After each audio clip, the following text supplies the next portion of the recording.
In this lecture, let us discuss synchronous sequential logic. So this is the introduction part.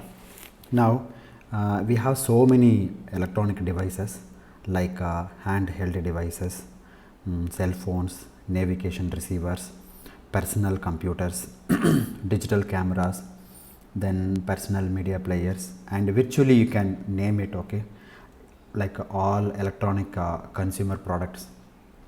And these all devices can send information, receive information, store the information, and retrieve and also process. So this type of things it can do.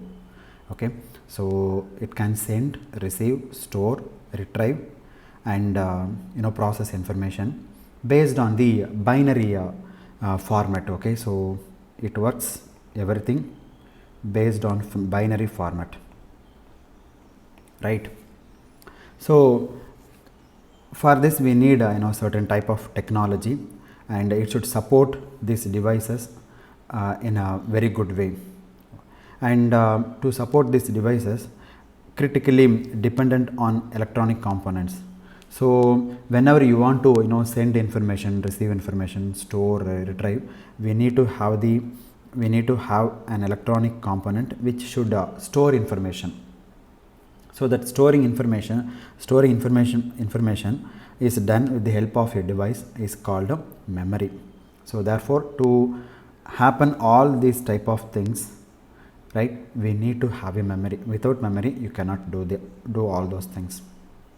Even you take some consumer products like in your washing machine or your air conditioner, you can name it. There are n number of devices in your automobile, like your scooty, your bike or car.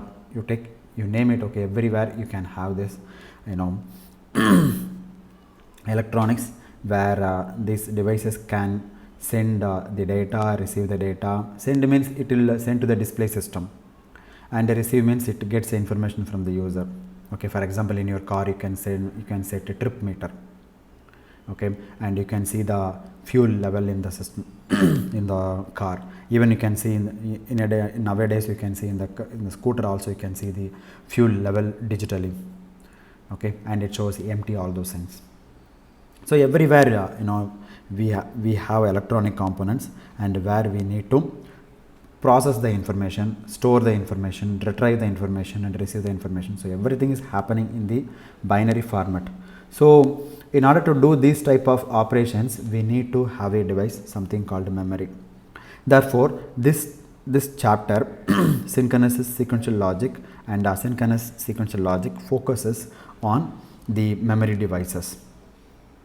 Okay, how the this chapter focuses on this chapter examines the operation and how to control these devices. Okay, and their use in the circuits, and so that you can understand what is happening in these devices when you interact with them. And till now we studied digital circuits, right? These digital circuits fall under the category of combinational logic. Okay, so combinational, that means combinational circuit is a circuit. The output depends on the input, that's all. Okay, output depends only and immediately on their inputs. So in this circuit, no memory. That is the main difference between combinational circuit and sequential circuit. And that means what? The output depends on the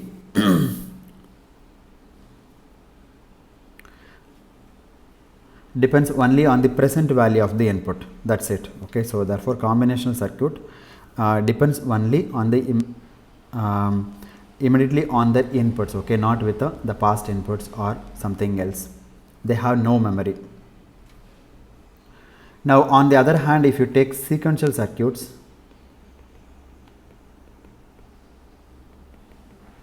it acts as a storage element.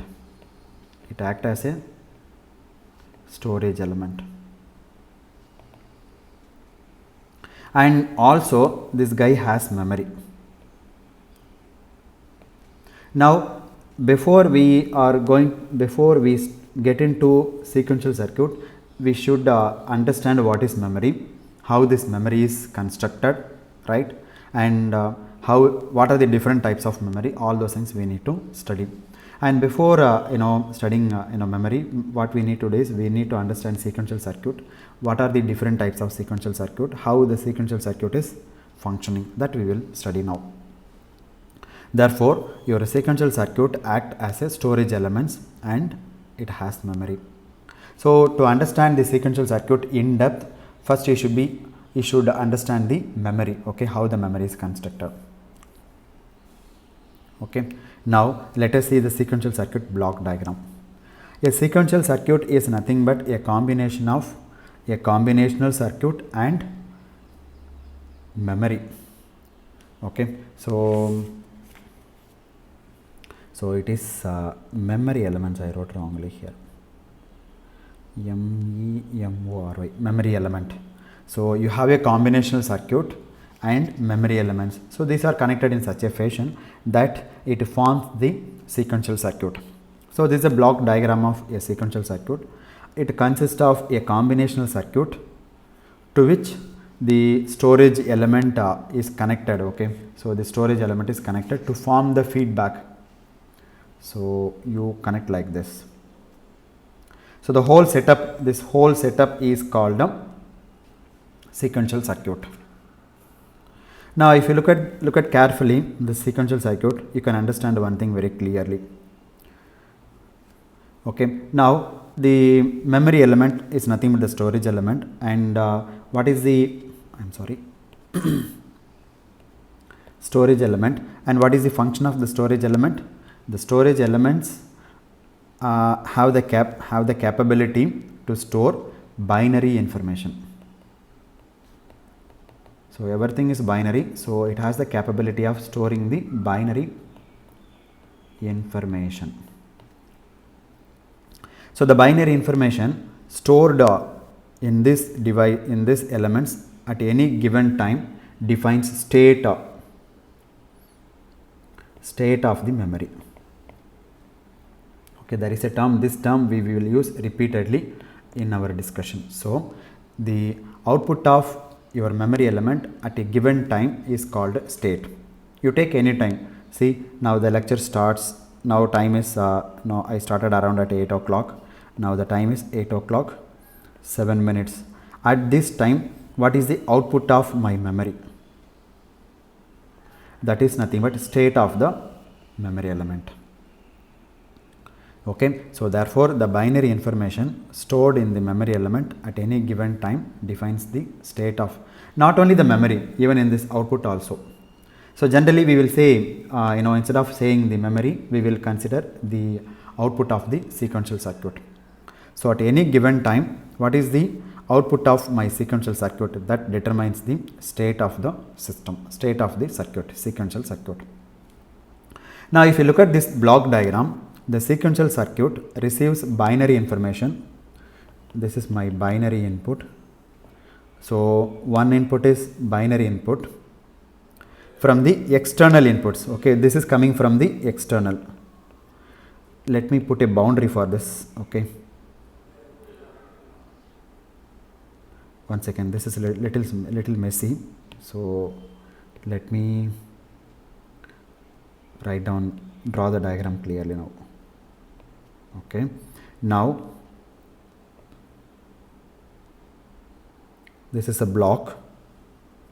Now if you look at this circuit, you have one input. I'm sorry, let me change the color. Yeah, this is input and here output. So it has one external input because the input is coming from the coming externally to this block diagram. Therefore the sequential circuit receives binary information from external input, and together with there is one more input. This is the output of my memory element.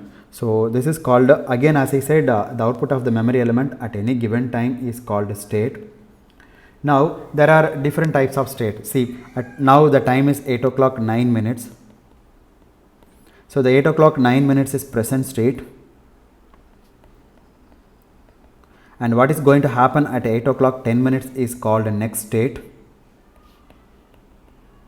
And what was there at 8 o'clock 8 minutes was the past state, or people call previous state.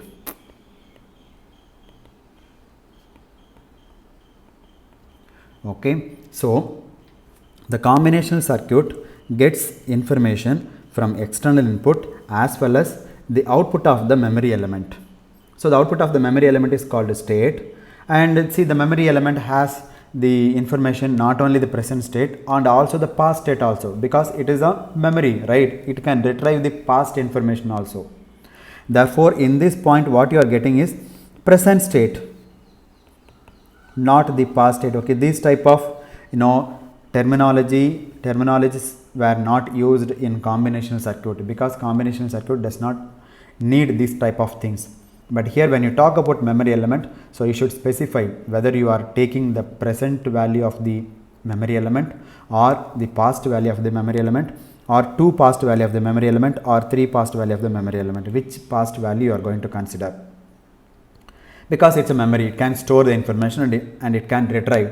Therefore, the combinational circuit takes the present state of the memory element and the external circuit and process it and determines the binary value of the output. Okay, so these external inputs also determine the condition changing in the storage elements. Okay, so this external input coming here, and it does some operation in the combinational and it gives output. It not only does the some change in the combinational, it also changes something in the memory element. Your memory element is updated, that's what I mean. So my output depends on the present state of the memory element and the external input. So this is one aspect. The second aspect is the external input also changes the memory element state, the next state. So the external input affects 2 things. One is the output and another one is the memory element. Okay, now if you look at this block diagram very carefully, so the sequential circuit output is a function of input, external input and present state of your memory element. This is one condition. And also if you look at the memory element output,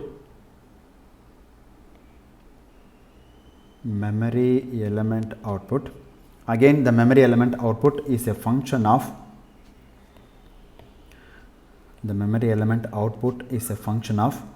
external input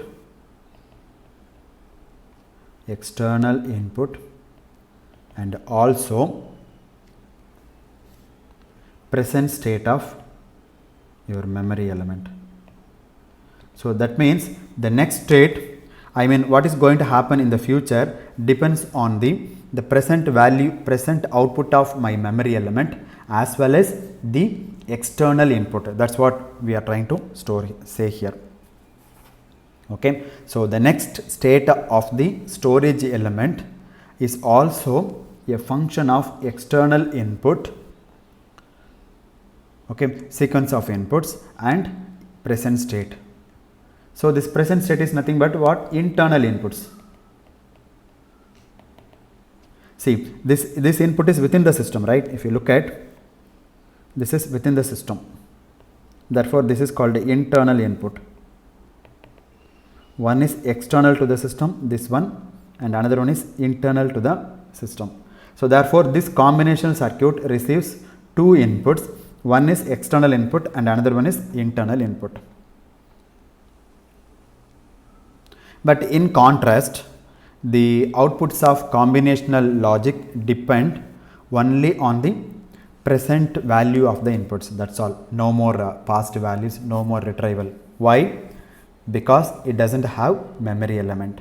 So therefore, a sequential circuit is a combination of combinational logic and memory element. Okay, so this is a general basic block diagram of your sequential logic. Now there are two main types of sequential circuits.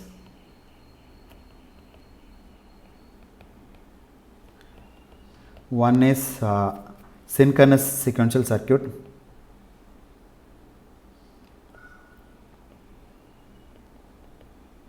It has many applications, both synchronous and asynchronous sequential circuit.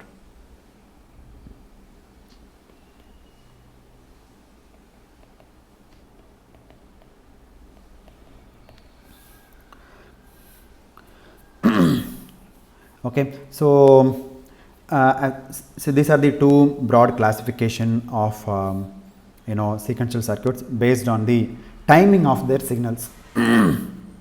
So this classification is based on the timing of the signal. So there is certain type of input, something is called a clock signal. Okay, that clock signal, how you are going to apply to this circuit. If all the blocks in your sequential circuit receives parallelly, then you call that circuit as a sequential circuit. In asynchronous sequential circuit, the output of a certain block depends on the previous block or previous stage. So we will see, okay, what is synchronous sequential circuit and what is asynchronous sequential circuit. So I may not discuss in detail here. Maybe when we talk about synchronous sequential circuit, we will discuss a little, depth and wide. Now, but what we are going to focus in this lecture and the following couple of lectures are going to be the memory element, how these memory elements are constructed. Because to discuss the sequential circuit, we need to understand how the memory element is constructed and how it is functioning and how its state is determined, all those things. So we should have a sound knowledge in memory elements, that is your storage devices. So your sequential circuit is built on your memory elements. Okay, yeah, a few points I would like to mention in this lecture about asynchronous circuit and synchronous circuit. Now let us concentrate asynchronous sequential circuit. Now asynchronous sequential circuit depends upon the input signal at any instant of time, and one second.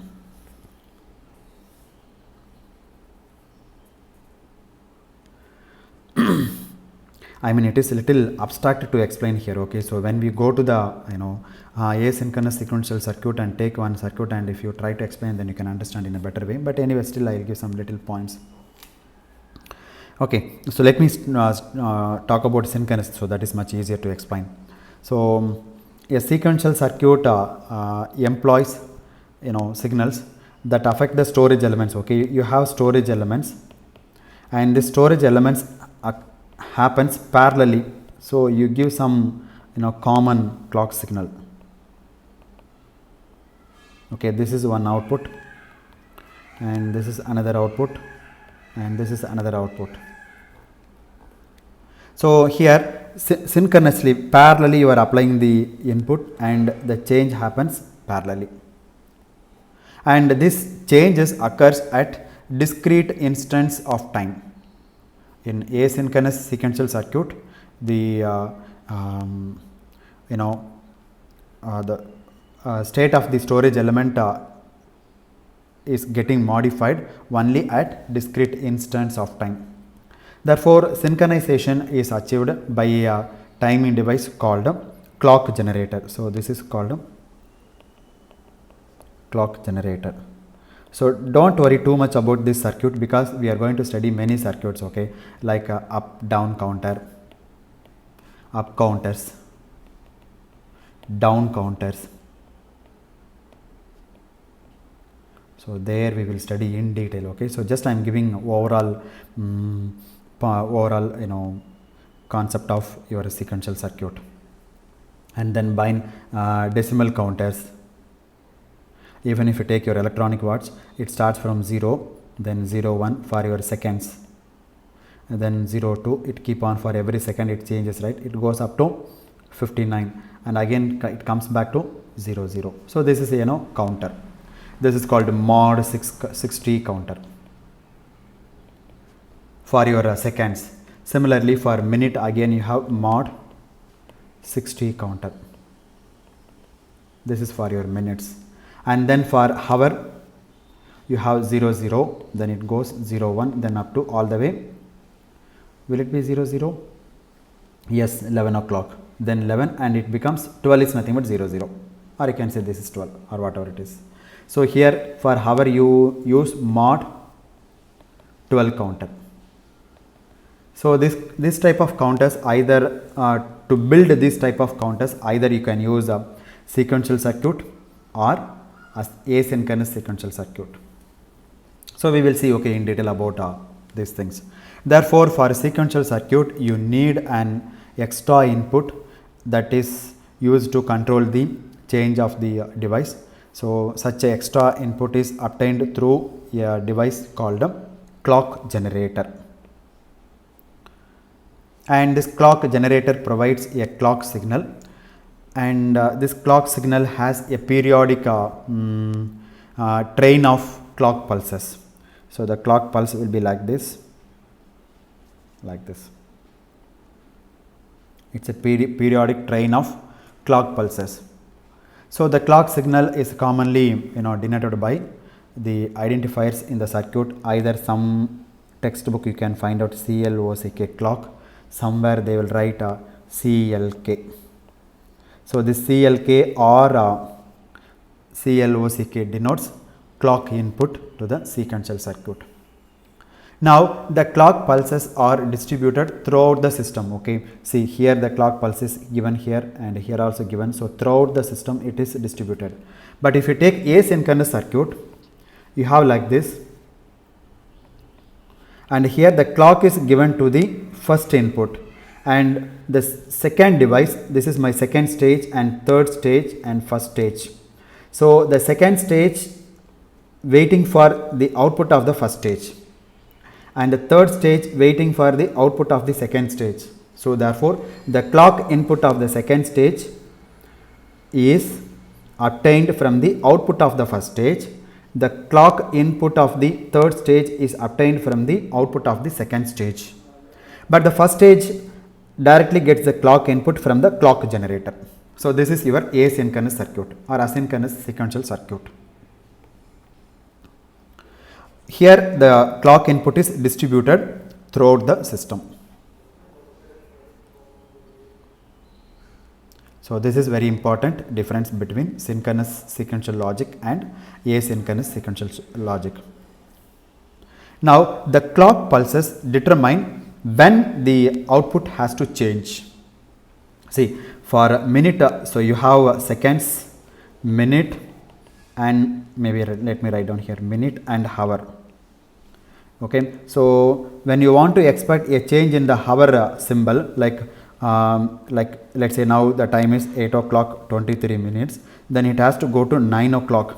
That means you have to go through up to 1 hour. Okay, so let's say 8 o'clock, then up to go to 9 o'clock, you have to wait 1 hour. 1 hour means 60 minutes. 60 minutes means 60 by 60, 3600 seconds you have to wait. Okay, therefore, so you give a clock signal to this hour counter after 3600 seconds. Therefore, the clock signal determines when the output has to change, at what time the output has to be changed. Similarly, the minute has to change after 60 seconds. Therefore, the function of your clock signal is at what time you want to change the output. That is determined by the clock input. What changes will take place, that is obtained by the inputs. Okay, so this circuit has inputs also. We will see what those inputs are. Therefore, a sequential circuit has inputs as well as clock signals.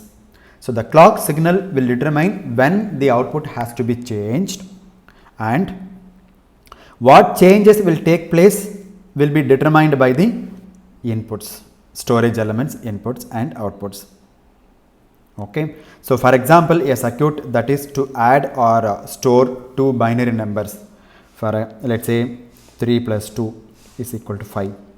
Now, these two inputs determine the output of the system. So, what is going to come is determined by the inputs of the device. But when I am going to do this operation, at what time do I need to do this operation, that is determined by your clock signal.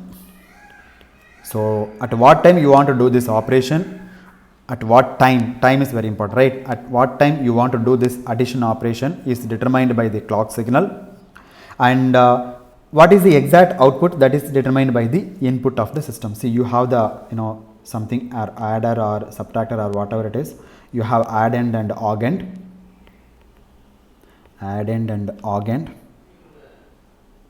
and you have the clock signal also. Now, here in the addend you give 3 and here you give 2 and you will get 5, but you will not get the 5 whenever the clock changes. So, at what time you are going to do this operation, that is determined by the clock signal.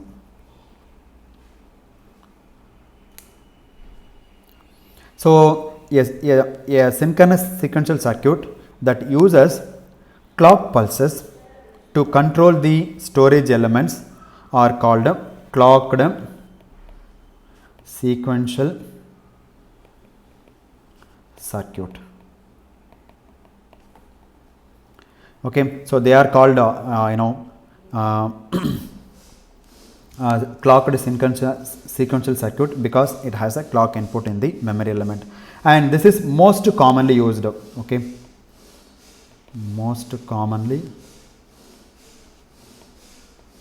used circuit, and they are called synchronous circuit because the activity within the circuit, as I said, within the circuit and resulting updating of stored values is synchronized to the occurrence of the clock pulses.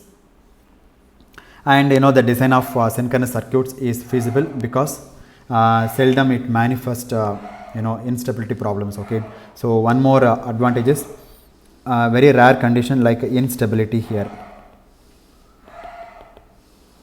and here no problem. Okay, here in this asynchronous circuit there is instability problem, here seldom instability problem, here instability is a major issue here that you have to consider whenever you are designing the asynchronous circuit.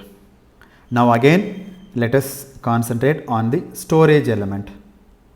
So what is your storage element is going to be, because a sequential circuit basically build on your storage element or memory element. There are different types of memory element in digital electronics. Okay, so the storage, as I said, the storage element is also called a memory element and used in the clocked sequential circuit are called flip flops. There is a device, that device is called flip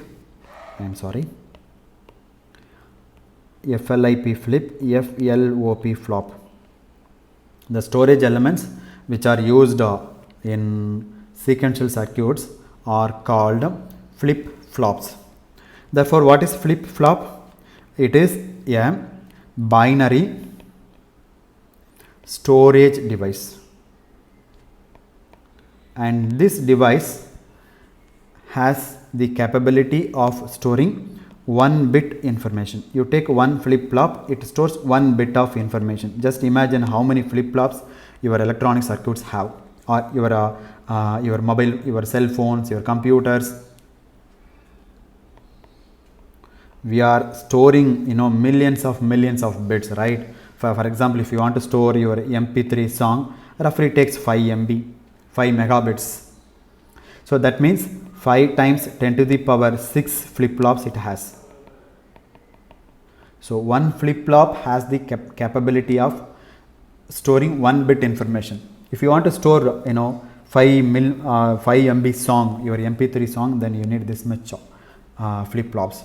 And each flip flop is constructed with the help of transistors resistors, diodes, etc., etc. So just imagine how many devices, how many transistors, diodes, resistance are connected internally to form the memory elements, and these memory elements in turn connected together to form the memory in your device, like RAM or ROM or whatever it is. Therefore, a flip-flop is a binary device capable of storing one bit of information. Therefore, if you take a flip-flop, its output is either 1 or 0. This is called state of the flip-flop. State of the flip-flop. So, therefore, a sequential circuit may use many flip-flops to store as many bits as necessary. Okay, for example, if you want to construct a decimal counter, we know the decimal number system, right? Suppose you want to count from 0 to up to 9. So to represent 0, I need 4 bits. 1 also I need 4 bits, and goes all the way. 9 is 1001. Now if you look at here, as I said, a flip-flop has the capability of storing 1 bit of information, but here I have 4 bits. Therefore, I need to take 4 flip-flops to design the decimal counter. So whenever you want to design a decimal counter, that means you want to count, okay, 0, 1, 2, 3, 4, 5 like that, then you should have 4. You take 4 memory element, 4 flip-flops, and then construct the decimal counter. Design the counter and then construct. So you can design this counter in 2 ways, either sequentially or asequentially. It's your choice. Therefore, see here I need 4 bits, so I need 4 flip-flops. For example, if you want to count 0 to 60, then in this case you just imagine, okay, just write down the binary representation, and you can design how many bits do I need, and then you can design it. So generally what people will do is, like, they will use a hexadecimal number system, hexadecimal, then do the counting operation. For example, see your 0, 1, 2, 3 up to 60. Okay, so represent in the hexadecimal, design the counter.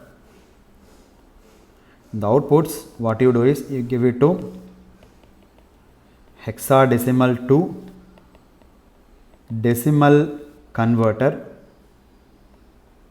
and then again give it to directly you can give, actually I think no need to give to decimal.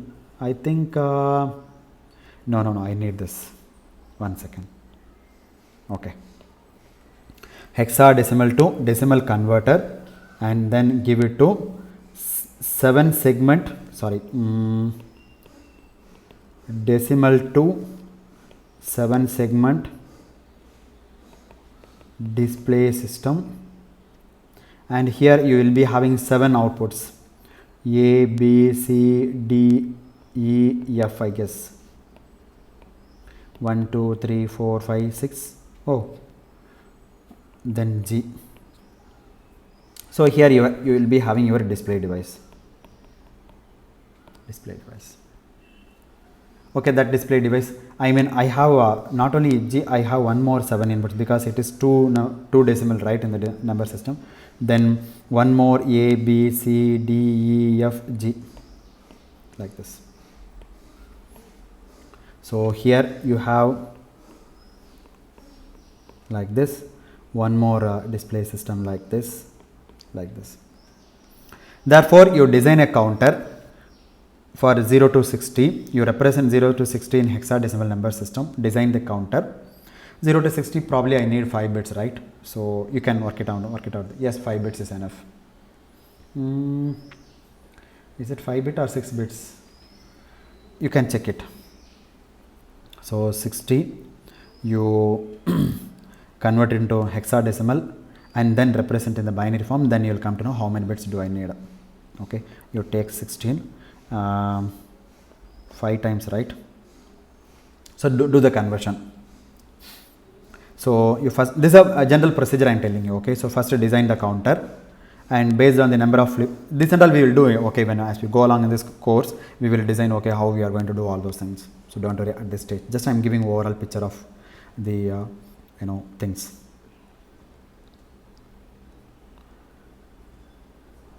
Okay, so a few more points I would like to mention here, and then we will wind up. In the next lecture we will start the discussion on flip-flops.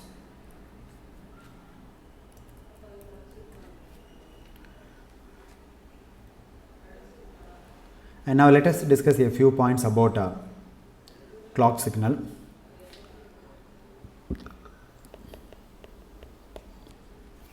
Now, as I said, a clock signal is a particular type of signal that oscillates between low value and high value like this. So this is called low state, and this one is high state, HIGH, high state.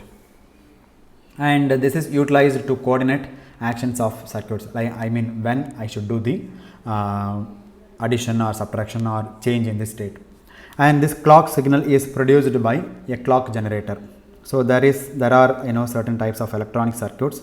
That circuit will generate these type of signals or clock signals. In fact, this is ideal clock, but we will not be able to generate ideal clock. But if you look at practical signals, it looks like this. There will be some finite amount of rising time and falling time, but those we are not going to get into now. So it will not go suddenly with no time to the high value. It takes certain amount of time, slowly it increases. So this is called a rising time. I mean practically, if you look at in the oscillator in the laboratory, you can see this type of slope. But when we discuss theoretically, we will represent the signal like this. But no circuit can generate this type of signal, okay, with abrupt jump. So the most common type of clock signal is in the form of a square waveform with 50% duty cycle. That means on time is equal to off time. This one is called on time and this one is called off time. So on time and off time are equal when I say 50% duty cycle. And moreover, the frequency is constant, okay, the frequency is not changing. Once you design the frequency, you should never change the frequency. It should not vary, that's what I mean by. Like this is called a period of the clock signal. And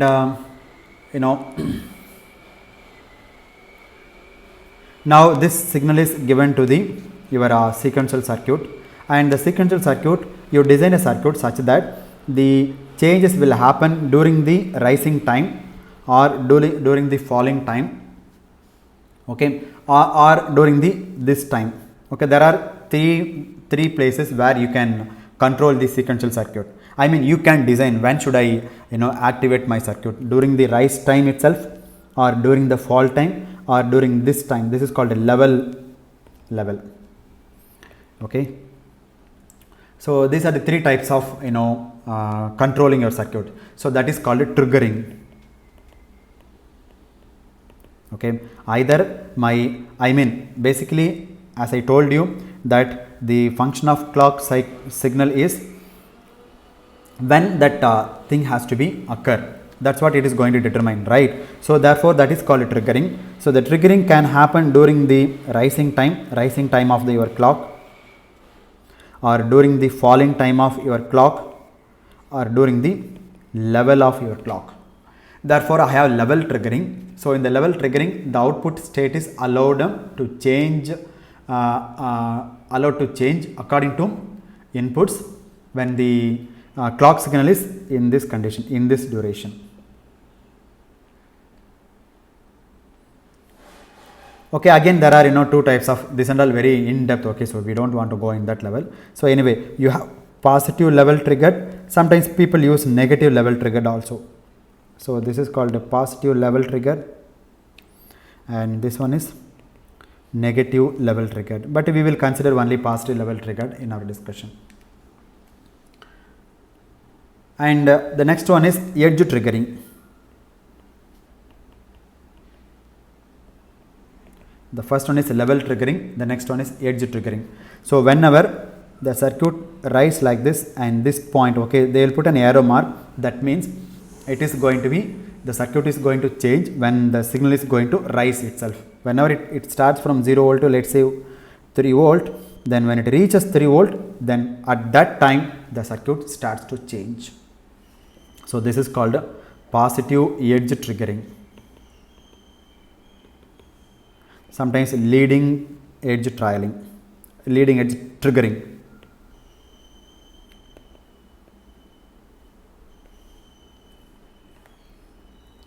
Okay, so in this instant, your output response. So here at this point, exactly this point, your output response.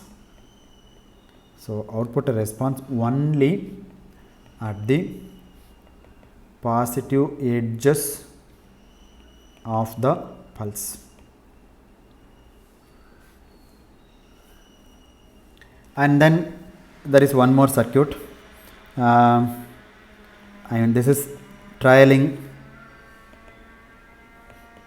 edge triggering.